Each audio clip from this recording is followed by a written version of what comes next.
नमस्कार साथियों, मैं डॉक्टर ज़हीर अब्बास।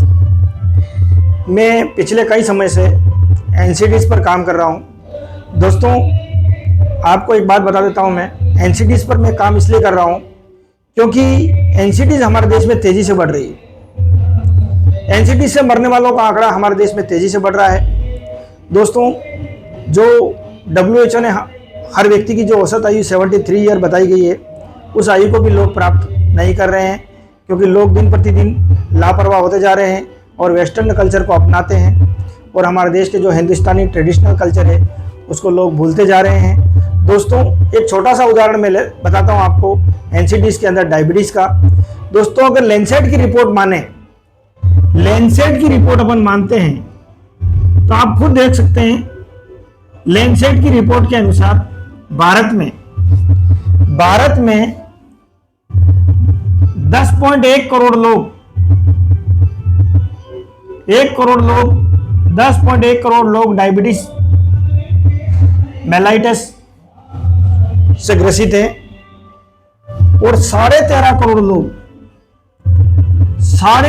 करोड़ लोग प्री डायबिटिक स्टेज पर खड़े हैं। यानी कि प्री डायबिटिक स्टेज ऐसी स्टेज है, ये लोग इसी तरह से लापरवाह रहे तो आने वाले समय में डायबिटीज के अंदर कन्वर्ट हो जाएंगे। यानी कि लोगों में दिन प्रतिदिन अवेयरनेस, अपनी सेहत को लेकर लापरवाही हो रही है, जिससे हमारे देश में प्री डायबिटिक पेशेंट तेजी से बढ़ रहे हैं।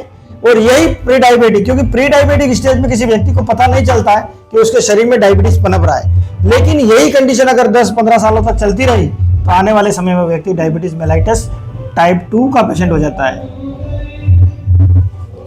दोस्तों, यही नहीं, लैंसेट की रिपोर्ट के अनुसार अपन माने तो 35% से ज्यादा लोग कार्डियक डिसीज से ग्रसित है और 28% से ज्यादा लोग 28% से ज्यादा लोग ओबेसिटी से ग्रसित है। इसलिए दोस्तों, हमें समय रहते अवेयर रहना है कि हमारी सेहत के प्रति हमें लापरवाही नहीं करनी है, क्योंकि सबसे ज़्यादा शिक्षित राज्य हैं। अगर लैंसेट की रिपोर्ट में देखें तो गोवा के अंदर डायबिटीज़ के 27% मरीज हैं और केरल के अंदर 26% मरीज हैं। तो दोस्तों, आप आपकी सेहत के प्रति जागरूक रहें। आने वाले समय में हमारे देश में एनसीडीज़ तेज़ी से फैलने वाला है। अगर हम नहीं संभले और सरकार की योजनाओं को हमने गंभीरता से नहीं लिया तो आने वाले समय में हमारे देश में एनसीडीज़ के रोगी तेजी से बढ़ेंगे और हर घर में बहुत सारे व्यक्ति एनसीडीज़ के मिलेंगे। इसलिए हमें prevention is better than cure पर कार्य करते हुए हमें इस चीज़ को गंभीरता से लेना है और एनसीडीज़